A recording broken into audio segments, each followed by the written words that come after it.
ek net so vinnig gesê, André is direkteur van die begin af, Kobus en Stoffies is by ons, Karel daar agter, hy is ook 'n direkteur, maar die ouens wat die waar die meeste dryf is, maar Ferdi en Jacoba en André, hulle werk baie hard aan die koöperasie, ek is maar net die voorsitter, ek kom net so af en toe, en dan vang ek saai en dan loop ek weer.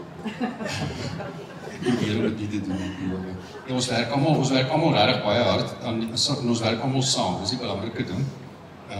Soos enige plek het ons met verskillende strewelinge en dinge, maar ons werk baie lekker saam.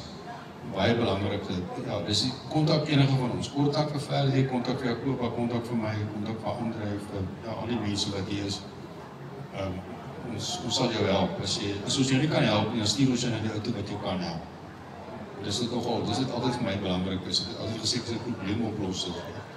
Maar as ek nie self weet nie, dan vind ek uit hoe en wat om te doen. En as jy dan nog steeds na dit, al die moeite nie weet nie, dan weet jy moet nou iemand aan 'n expert kry. Maar ja, dit is soos dit gaan, baie dankie, kom ons kuier lekker saam. Ek dink ons het 'n produktiewe ding gehad. Linda, wil jy iets, ja Linda, wil jy iets sê oor